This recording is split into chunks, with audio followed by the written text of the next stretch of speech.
Liam looked directly into my eyes and smiled, holding the hand of my best friend, Chloe. "Thanks for the kidney, Clara," he whispered, his voice completely cold. "But Chloe is the one who belongs in my life now. You can leave." At that moment, the world went completely silent. I had given this man a piece of my own body to keep him alive. I had scarred myself forever to save his life, and this was my reward. But wait, here's the shocking part. What Liam didn't know was that a black luxury Maybach was idling right across the street. Inside that car, a man was watching us through the tinted glass.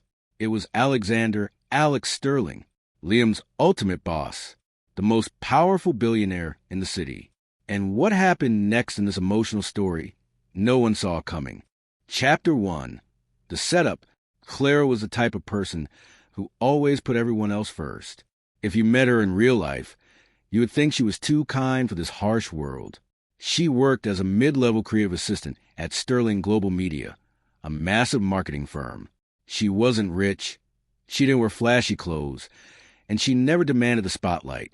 She always said, "As long as the people I love are happy, I'm happy too." That was her biggest strength, but it was also her hidden flaw. She trusted people too easily. She loved without keeping score.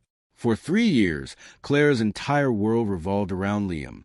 Liam was handsome, ambitious, and knew exactly what to say to make her feel special. He worked at the same company, trying desperately to climb the corporate ladder as a junior marketing manager.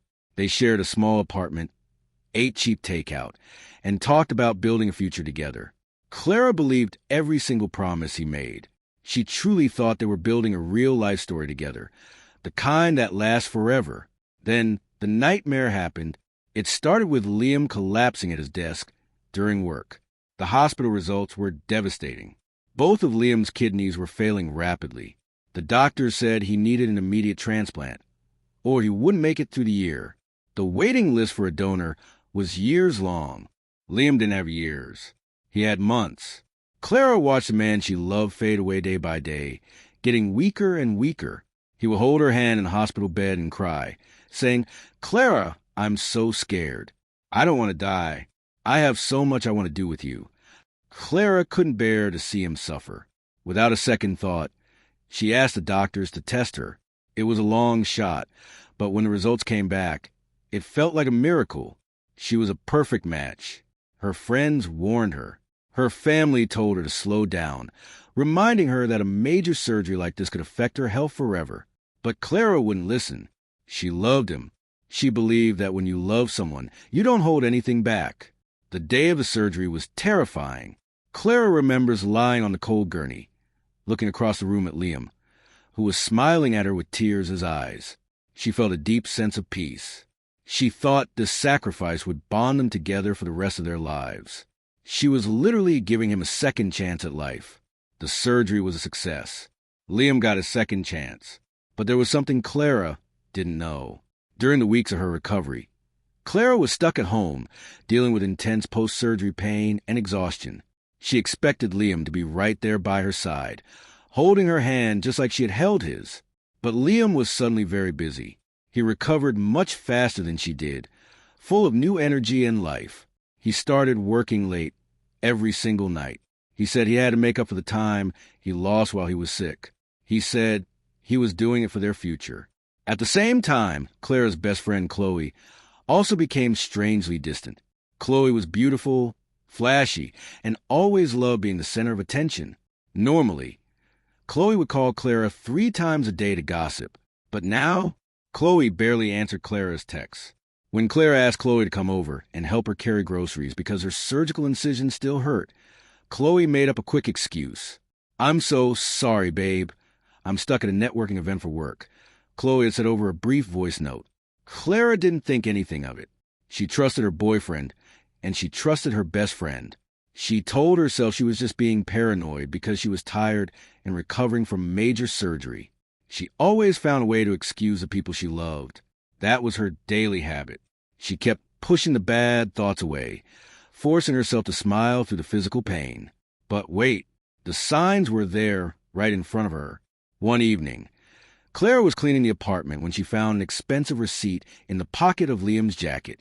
It was for a luxury seafood restaurant downtown. The receipt was for 2 people, dated on a night when Liam claimed he was working late in the office. Clara's heart did a strange flutter, but she quickly shook her head. Maybe he was treating a major client, she told herself. Asterisk Liam is working hard for us. I shouldn't doubt him. Asterisk. A few days later, Chloe posts a photo on her social media. She was wearing a stunning new diamond bracelet. The caption read, asterisk, spoiled by someone special. Asterisk Clara left a comment saying, asterisk, wow. Who is he? Asterisk Chloe never replied to the comment. Instead, she deleted the entire post an hour later. Clara felt a small knot forming in her stomach. Why would her best friend hide something like that from her? Liam's behavior kept getting stranger. He stopped kissing Clara goodbye in the morning. He slept on the far side of the bed, completely turning his back to her. Whenever his phone buzzed, he would snatch it up quickly, turning the screen away so she couldn't see. When Clara finally tried to confront him, asking why he was acting so cold, Liam just snapped at her. You're always complaining, Clara, he said, throwing his briefcase on the couch. Look at you. You're always tired. You're always trapped in the house. I am trying to build a career here. I need positive energy around me, not someone who reminds me of sickness and hospitals. The words felt like a physical slap to Clara's face. He was talking about the very sickness she had saved him from, the very hospital where she left a piece of her own body for him. She wanted to scream, she wanted to cry, but she just stood there completely frozen in shock. The unexpected ending of her happy relationship was already unfolding, but she was still trying desperately to hold on to the pieces. The next afternoon, Clara decided she couldn't take the silence anymore.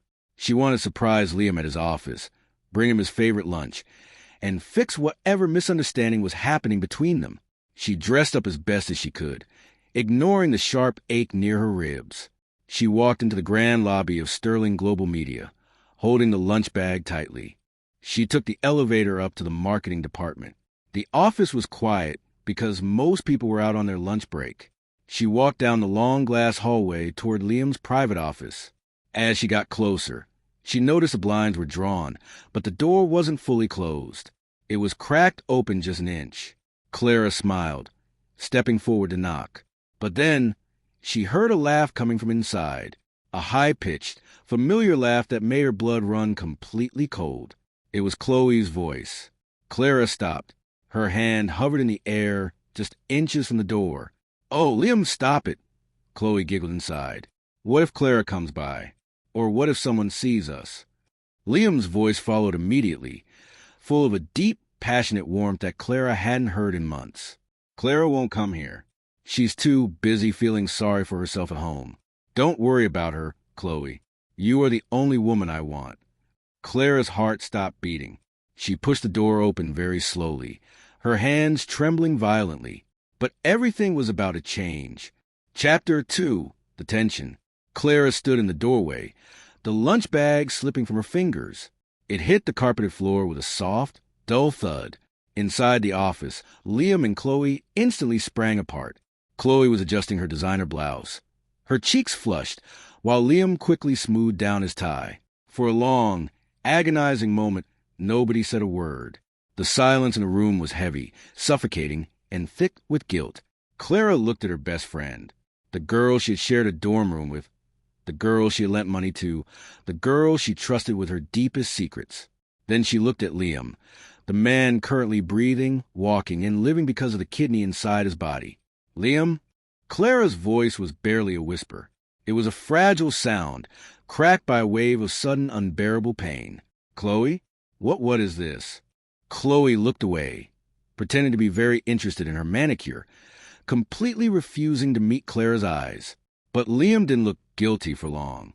Instead, his expression hardened. He took a deep breath, stepped out from behind his mahogany desk, and crossed his arms. The warmth he had just shared with Chloe vanished, replaced by an icy, defensive glare. Clara, you shouldn't have come here, Liam said, his tone incredibly cold. There was no apology in his voice, no regret, no panic. I shouldn't have come here, Clara repeated, a single hot tear finally spilling over her lashes and running down her pale cheek. Liam, you're holding her. You're kissing my best friend. In the office where I work, while I am still bleeding from a surgery that saved your life. Oh, don't start with a kidney drama again, Clara. Liam snapped, waving his hand dismissively. That is exactly why I can't do this anymore. Every single day, it's the same thing. You look at me like I owe you my life. You make me feel like a charity case in my own home. I am a rising executive at Sterling Global Media. I need a woman who elevates me, someone who matches my status. Look at Chloe. She's stunning, she's connected, and she doesn't drag me down with constant guilt trips. Clara felt as though the floor beneath her was opening up to swallow her whole. The kidney drama, the sacrifice that had nearly cost her her life, was being dismissed as an annoying burden. But wait, it gets worse. Chloe finally stepped forward, tossing her long, curled hair over her shoulder. She gave Clara a look that wasn't full of apology, but rather pity. Look, Clara, let's be mature about this. You can't force a man to love you just because you did a nice thing for him. Relationships are about chemistry. Liam and I have chemistry. You should just pack your things from the apartment and leave with whatever dignity you have left. The phone on Liam's desk began to ring, loudly interrupting the confrontation. The caller ID flashed the words, Vice President's office. Liam immediately cleared his throat, his posture changing to one of absolute submission. He pointed a sharp finger at Clara. We are done. Clara, get out of my office before you ruin my reputation here. I don't want to see you back at the apartment. I've already had the building manager change the locks. Your bags are sitting in the lobby right now. That was a mistake that would cost him everything. But right now, Liam felt untouchable. Clara stumbled backward out of the office, her head spinning so fast she could barely see. The hallway seemed to stretch out into infinity. Every passing co-worker felt like a judging eye, whispering about her public humiliation. She ran toward the elevators, tears blinding her vision. Her hands pressed hard against her side, where the surgical scar tore with sharp, burning agony under the emotional stress. She made it down to the lobby. Sure enough, next to the security desk sat 3 cheap duffel bags. Her life, her clothes, her memories with Liam, packed away like garbage and thrown out to the curb. The phone kept ringing in her pocket. It was a barrage of text messages from Chloe. Asterisk, don't make a scene, Clara. Asterisk, asterisk, let's be adults. Asterisk, asterisk, I'm keeping the dog, by the way. Asterisk. Clara ignored them all. She sat on her luggage in the corner of the grand, bustling lobby, feeling completely invisible. She had no home. She had no boyfriend. She had no best friend. She had given up a vital piece of her health for a man who had traded her in for a newer model the moment he felt strong enough to walk. This was a real-life story of absolute betrayal, and Clara was at the absolute bottom of her emotional wave. She stared out the floor-to-ceiling glass doors of the Sterling Global Media building. Outside, the rain began to pour, mirroring the storm raging inside her chest. She had only minutes to figure out where she would sleep tonight, but her mind was completely blank. Suddenly, the heavy glass door swung open. The security guard in the lobby immediately stood at strict attention, straightening their jackets. A hush fell over the entire ground floor. A tall man stepped inside, shaking the rain from a large black umbrella. He wore a perfectly tailored, 3-piece charcoal suit that screamed old money wealth and absolute authority. His jawline was sharp, his dark eyes intense, and scanning the room with effortless power. It was Alexander Alec Sterling, the reclusive billionaire CEO of the entire global conglomerate. He was a man who moved markets with a single text, a man whom Liam desperately tried to impress every single day. Alec walked with a powerful stride, surrounded by an entourage of 4 assistants in matching black suits. But as he crossed the polished marble floor toward the private executive elevator, his eyes locked onto a corner of the lobby. He saw the cheap duffel bags. And then he saw Clara, weeping silently into her hands. Alec stopped dead in his tracks. His assistants almost crashed into his back, shocked by his sudden pause. Alec stared at Clara's face, his eyes narrowing as if recognizing a painting he hadn't seen in years. That was the moment everything started falling apart for Liam, though he had absolutely no idea. Chapter 3. The Partial Reveal. Alex Sterling took 2 steps away from his entourage, walking directly toward the miserable corner where Clara sat. The expensive leather of his shoes clicked sharply against marble, a sound that drew the attention of every receptionist and security guard in the room. They watched in absolute shock as the untouchable billionaire knelt down slightly in front of a crying, discarded mid-level employee. "Clara?" His voice was a deep, low baritone that vibrated with an unexpected warmth. Clara slowly lifted her head, her eyes red and swollen. She wiped her nose with damp tissue, looking up at the man who essentially owned the city. She had only seen him on the covers of business magazines or during annual company-wide video broadcasts. Mr. Sterling? Clara stammered, trying to stand up quickly out of respect, but a sharp spike of physical pain shot through her side, making her gasp and clutch her kidney scar. Alec's hand immediately shot out, firmly but gently catching her forearm to steady her.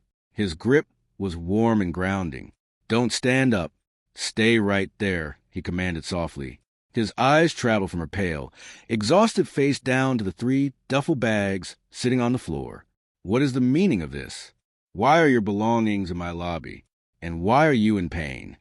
Clara felt a fresh wave of humiliation. How could she explain to the ultimate boss that she had been thrown out like trash by one of his junior managers? "It's nothing, sir," she lied, her voice trembling. "Just a personal matter. A disagreement with my landlord. I'm leaving right now, I promise. I won't disrupt the lobby any longer." Alec didn't move. He stood up to his full, intimidating height, looking over at his head of security, Mark. Alec said coldly, never breaking eye contact with Clara, "Bring me the security footage from the marketing department from 30 minutes ago. Right now." Clara saw something in Alec's eyes that she couldn't fully explain. It wasn't just corporate pity. It was an intense, protective anger. Within 2 minutes, Mark returned, handing Alec a slim electronic tablet.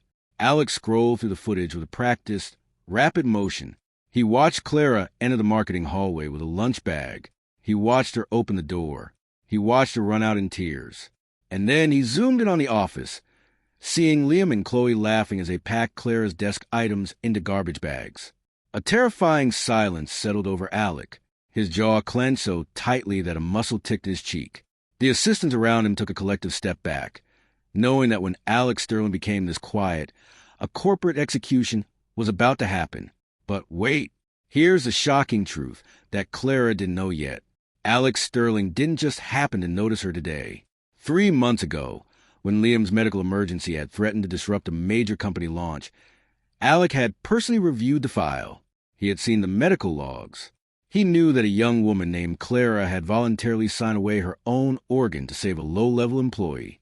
Alec, a man surrounded by fake people who only love his money, had been deeply, profoundly moved by that level of pure, unselfish love. He had kept an eye on Clara's HR file ever since, planning to promote her to a better position once she recovered. Seeing her now broken and discarded by the very man who owed her his life made something snap inside the billionaire. "Clara," Alec said, his voice dropping to a dangerous whisper, "the man who did this to you, Liam Vance, he is your boyfriend."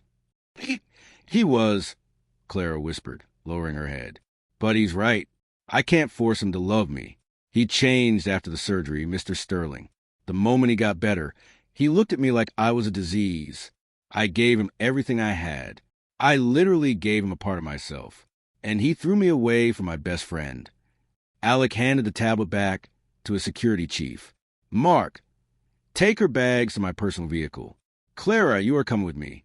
Clara gasped, her eyes widening in confusion. "What?" "No, Mr. Sterling, I can't do that. I have to find a hotel. I have to go to work tomorrow." "You are not going to a hotel, and you are definitely not working in the marketing department anymore," Alec interrupted, holding out his hand to help her up. This time, he didn't let go of her hand. He pulled her gently to her feet, supporting her weight, so her scar wouldn't pull. "As of right now, you are my personal executive assistant. Your office is on the top floor, right next to mine. Your salary is quadrupled. And as for your living situation, you will be staying at my estate until you find a place worthy of you." Clara stood there, completely paralyzed. The emotional story of her life had just taken a massive, sharp turn, but her brain couldn't process it. "But, sir, why are you doing this for me? You don't even know me." Alec looked down at her, his eyes softening just for a fraction of a second. "I know a diamond when I see one, Clara, and I know trash when I see it. Liam Vance thinks he has climbed to the top of the world. He has no idea he just stepped off a cliff." And then silence. Alec led Clara out of the lobby, his arm protectively placed around her waist. The entire office building watched through the glass as the billionaire personally opened the door of his luxury Maybach for a crying creative assistant. The next morning, Liam walked into the office holding Chloe's hand, a smug, triumphant smile on his face. He felt like the king of the world, completely ready to take over the company. But that wasn't even the worst part. Chapter 4, The Escalation. On Monday morning, Liam strutted into the high-end boardroom of Sterling Global Media like he already owned the place. He was wearing a brand-new designer watch, bought using the joint savings account he had cleared out before changing the locks on Clara. Right beside him was Chloe, wearing a tight, flashy red dress. Thanks to Liam's recommendation, Chloe had just been hired as a freelance PR consultant for the company's biggest upcoming project, the launch of Sterling Luxury Estates. "Can you believe how easy that was?" Chloe whispered, leaning into Liam's ear as they waited for the meeting to start. "Clara was holding you back, babe. Now that she's gone, you're finally getting the recognition you deserve." Liam smirked, adjusting his cuffs. "I told you, Chloe, in this corporate world, you have to cut off the dead weight. Clara was a nice girl, but she was small-minded. She didn't have the look or the status for a rising executive.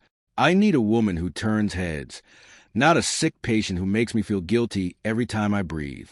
Just then, the heavy double doors of the boardroom swung open. The junior staff members instantly stopped talking and stood up. Liam and Chloe quickly straightened their backs, expecting the vice president of marketing to walk in.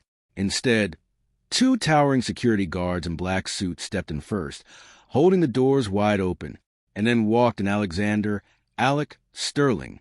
The room grew so quiet you could hear the air conditioning hum. Alec was an untouchable titan. He rarely attended departmental meetings, unless he was about to fire someone or shut down an entire division. His presence was intimidating, but what happened next made Liam's jaw drop in absolute shock. Walking right beside Alec, her hand resting lightly on his arm, was Clara. But this wasn't the broken, crying Clara from Friday afternoon. She was wearing a perfectly tailored emerald green silk blazer that complemented her complexion flawlessly. Her hair was styled in sleek, elegant waves, and her face was bright and glowing. For the first time, she wasn't hiding in the background. She walked with her shoulders back, her eyes calm and focused. Liam's heart skipped a beat. What is she doing here? He thought, panic suddenly flaring in his chest. Asterisk, did she come make a scene? Did she beg the CEO for a job back? Asterisk. Alec walked to the head of the long glass table, but he didn't sit down. He remained standing, his powerful frame dominating the room. Clara stood directly to his right, holding a sleek electronic tablet.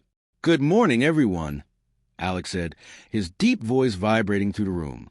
"Before we begin the review for the Sterling Luxury Estates launch, I have an important organizational announcement to make."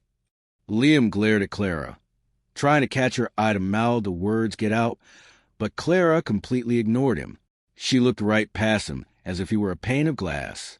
"As of 8 o'clock this morning," Alec continued, his dark eyes scanning the room until they locked onto Liam with terrifying intensity, "the marketing department will no longer handle our luxury portfolio independently. All major campaigns will run directly through the executive office. And to ensure absolute quality, I have appointed a new executive director of brand strategy." Alec placed a gentle, supportive hand on Clara's shoulder. "Please welcome Clara Vance. Clara Brooks. She will have absolute veto power over every budget, every promotion, and every hire in this building. If Clara does not sign off on your work, it does not exist." The room erupted into polite applause, though every manager was secretly sweating. Chloe's face turned an ugly, pale shade of green. Liam felt the blood completely drain from his face. His hands began to shake under the table. "Executive Director, That was 3 levels above his own position. She was now his direct superior. But wait, it gets worse. Here's where everything changed. Alec looked over at the project roster on the screen. I believe we have a new freelance consultant on the team today. Chloe, is it? Chloe quickly forced a fake, charming smile. Tried to use her looks to win over the billionaire. Yes, Mr. Sterling. I'm Chloe. I've put together a spectacular PR strategy for her. Clara, Alec interrupted smoothly, turning his head to look down at his new director. Have you reviewed this freelance proposal? Clara looked directly at Chloe, her expression entirely unreadable. There was no anger in her face, just absolute professional detachment. I have, Mr. Sterling, and unfortunately, the quality of the work is incredibly subpar. It lacks depth, integrity, and originality. The contract is denied. Security will escort her out of the building immediately. Clara, you can't do this. Liam suddenly burst out, losing his temper and slamming his hands on the table. This is a personal vendetta. You can't abuse your power just because... Mr. Vance. Alec's voice dropped to a dangerous, icy whisper that instantly cut Liam off. The billionaire stepped forward, his eyes flashing with a predatory darkness. Are you questioning the executive office? In my boardroom? Liam froze, his throat instantly going dry. He looked around the room, but every single one of his co-workers was looking away, refusing to make eye contact with the dead man walking. Security, Clara said calmly, her voice steady and clear. Please remove the unapproved personnel. 2 large guards stepped forward, firmly gripping Chloe's arms. Chloe gasped in outrage, her high heels scraping against the floor as she was dragged out of the room in front of all of Liam's peers. Liam, do something, she shrieked as the doors closed behind her. Liam sat back down, his chest heaving, his face burning with a mixture of intense rage and humiliation. He looked at Clara, but she simply turned the page on her tablet, completely unfazed. What happened next, no one was prepared for. Chapter 5, the climax. By the end of the week, Liam's life was an absolute living hell. Every single marketing proposal he submitted was rejected by the executive office within minutes. The red ink across his slides was brutal. Clara didn't even need to see him. She simply sent his bad work back with a single automated note.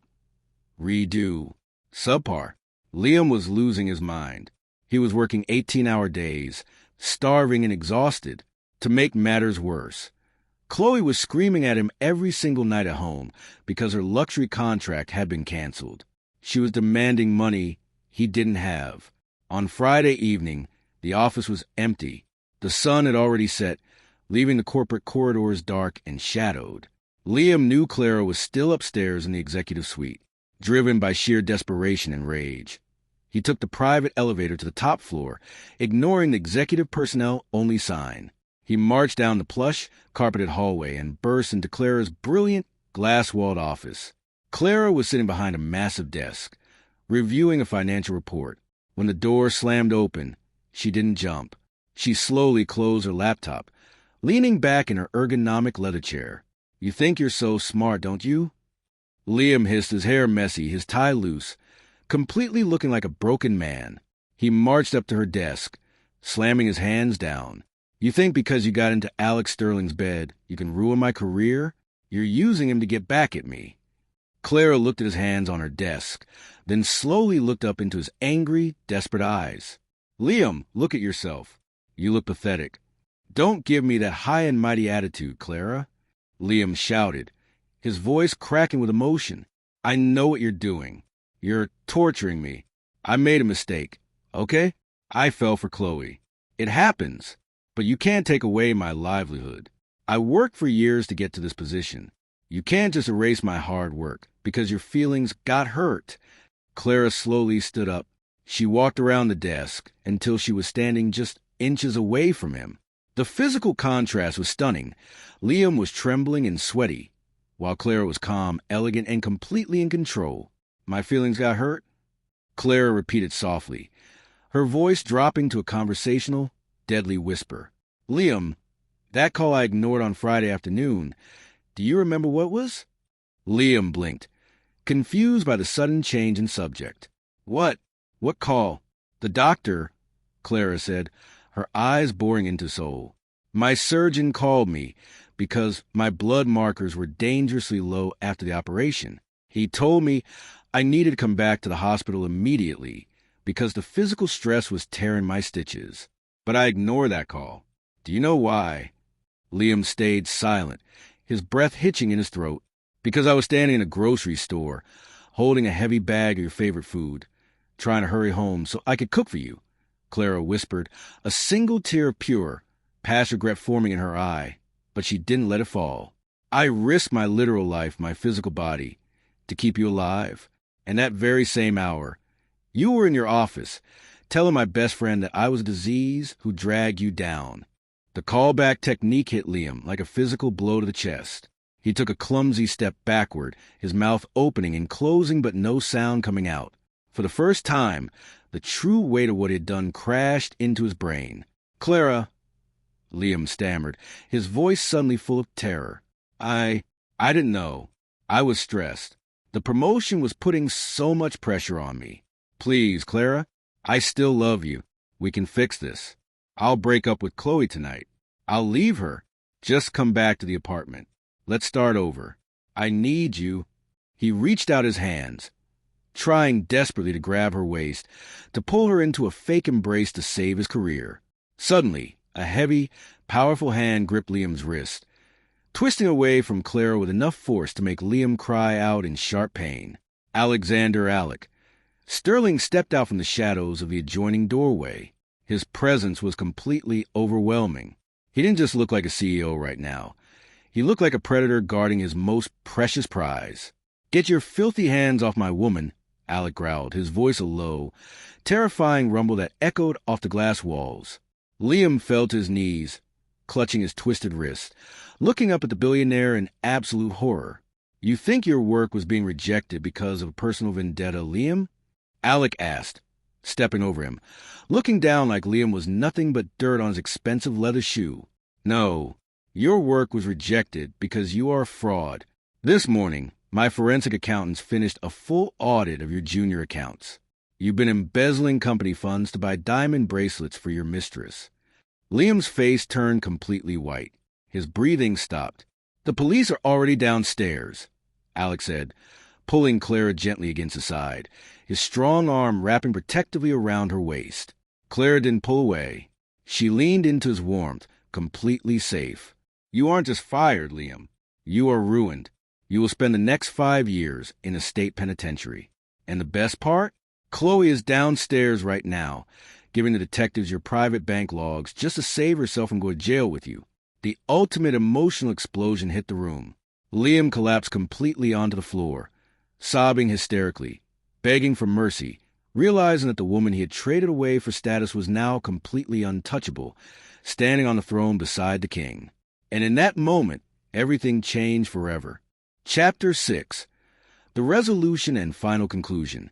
The sound of Liam's desperate begging slowly faded down the corridor as 2 police officers dragged him toward the service elevator in handcuffs. The high-stakes boardroom drama that had consumed the building for the past week was suddenly over. The silence that followed inside the executive suite wasn't heavy or suffocating anymore. It felt light, clean, and completely peaceful. Clara stood by the massive floor-to-ceiling glass window, looking out over the glittering lights of the Yo-Yo metropolis.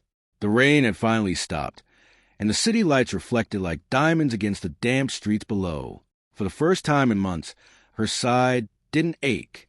The physical and emotional weight she had been carrying since the surgery seemed to lift entirely, evaporating into the night air. A warm weight settled over her shoulders. Alec had stepped up behind her, gently placing his own tailored suit jacket around her frame to shield her from the chill of the office air conditioning. He didn't say anything right away. He just stood there with her, sharing the quiet space. His powerful presence acts as a solid, unshakable shield. Are you okay? Alec asked softly, his deep voice dropping its corporate edge, leaving only a genuine protective warmth. Clara turned slightly, looking up into his intense dark eyes. She let out a soft, natural laugh, the first real laugh she had experienced in what felt like an eternity. I actually am, she said, her voice steady and clear. For a long time, I thought that if I lost Liam, I would lose everything. I thought giving him my kidney meant I was tied to him forever, no matter how badly he treated me. But seeing him tonight, I didn't feel anger. I just felt free. Alec smiled, a rare, breathtaking expression that completely transformed his usually stern, commanding face. He reached out, his large hand gently cupping her cheek. His thumb brushed over her skin with an unexpected tenderness. You were never tied to him, Clara. He was a small man who didn't understand the value of the treasure he had. You didn't lose anything when he left. He lost his life, his career, and his future. You just got redirected to where you truly belong. But wait, here's the beautiful part of this real-life story. Over the next 6 months, the high-growth trajectory of Clara's life didn't slow down for a single second. She didn't just handle the brand strategy for Sterling Global Media. She completely revolutionized it. Her natural empathy and deep understanding of human connection allowed her to create emotional campaigns that broke corporate records. She became a respected power figure in the industry, a woman whose name carried weight in every boardroom across the country. And Chloe, without Liam's stolen money to fund her flashy lifestyle, and with a criminal record as an accomplice to corporate fraud, she was completely blacklisted from every PR agency in the city. She was last seen working an entry-level job at a cheap retail store, completely ignored by the high society circles she had tried so desperately to climb into. But the biggest transformation happened between Clara and Alec. What started as a billionaire protection quickly grew into a deep, unbreakable bond. Alec didn't just give Clara a luxury title or a beautiful place to live. He gave her the one thing Liam never could, absolute respect. He valued her mind. He protected her peace, and he loved her selfless heart without ever making her feel like a burden. He showed her that a real partner doesn't drain you. They pour back into you until you overflow.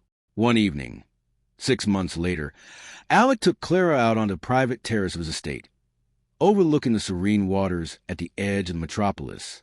He didn't bring an entourage of assistants this time. It was just the two of them under the starlight. He took her hand, his fingers slicing perfectly between hers, and looked down at her with an intensity that made her heart race.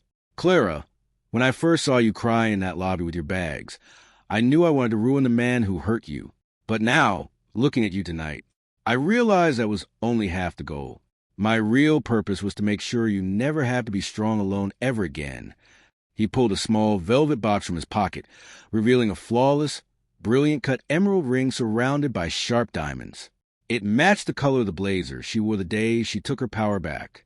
You gave someone else a piece of your body, and he broke your heart, Alec whispered, his voice full of an unexpected emotional wave. Give me your future, Clara. Let me be the one who guards your heart forever. Clara looked at the ring, then up at the man who had pulled her out of the ashes of betrayal and placed her on a throne. Tears of pure happiness filled her eyes, but she didn't wipe them away. She smiled, stepping completely into his arms. Yes, Alec, she whispered against his chest, feeling the strong, steady beat of his heart. Yes. The unexpected ending to her pain was the beginning of her ultimate redemption. Sacrifice of her kidney to save a toxic ex didn't ruin her life. It was the painful catalyst that led her straight into the arms of a billionaire king who knew exactly how to cherish a queen. The lesson stayed, carved into her skin and her soul. Sometimes, the worst betrayal is just life forcing you to upgrade. Final ending. Sometimes one single moment changes everything. We think our sacrifices are losses, but they are often just a universe clearing out the trash to make room for a miracle. If you were in Clara's shoes, and the person whose life you saved betrayed you like that, what would you have done? Would you have taken a job with the boss, or walked away entirely? Let me know in the comments below.